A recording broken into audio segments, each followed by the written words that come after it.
Hi and welcome to fastidioschef.com. Today I'm going to make one of the easiest bread there is to bake, and that is lavash bread.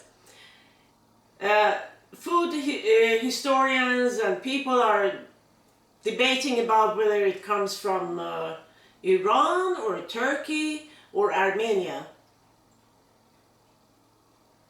Or some people actually say very vaguely it comes from the Middle East. But I don't care where it comes from. In my world, it comes from Iran. That's it. But who cares really? As long as it's very delicious, and it is. It's a delicious bread and very versatile. You can have it for breakfast, lunch, or dinner. Breakfast maybe with feta cheese and some honey, and for lunch and dinner you can have it as wrap with the kebab or falafel or anything that you like or have at home really. It's very easy to bake. You just fry it in the pan for a couple of minutes. So the smart thing with this is that the ingredients for this bread gives you 5 pieces of lavash. But you just want to bake one. So you just bake one, and the rest you put in a container and put it in your fridge, and it will keep for over a week. So that's how simple it is.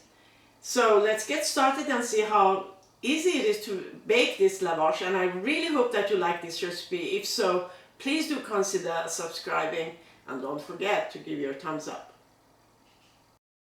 Well, here you can see what is needed, and as usual you can always download that at my blog. And it is mise en place, which means you measure everything before you get started.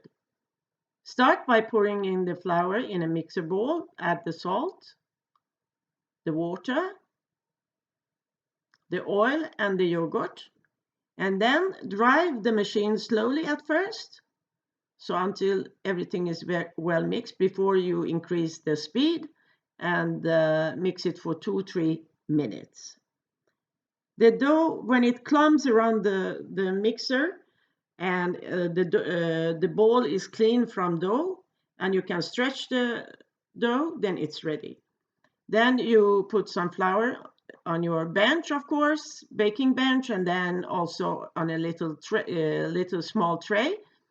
Then you roll it into a cylinder. You divide it into 5 pieces and roll each piece into a round ball and put it on the tray that is floured, and put some plastic wrap on top so it's not going to dry, and let it rest for 20 minutes in the refrigerator or in room temperature. It doesn't really matter.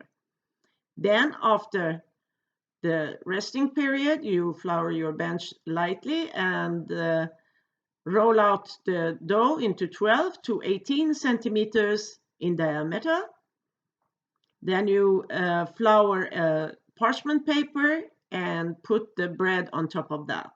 Then you start with the new one if you are baking more than one, and you staple it on top of each other. You put it on top of each other with parchment paper and flour in between. Before you heat a pan until it is 150 degrees and oil it with a brush, and 150 degrees it's Celsius, of course. Then you put the bread in there, and when you start to see the bubbles, then it's really the time to turn it around. And here I had some problems with it, but it's very easy really. And you turn it around until you are satisfied with the color of your bread, and you put it aside and bake the next one if you are using more than one. And I can tell you, you can have it with different kind of fillings. Here I served it with kebab and all the accessories to it, and it was delicious. So as we say in Iran, Nush Jan, or enjoy.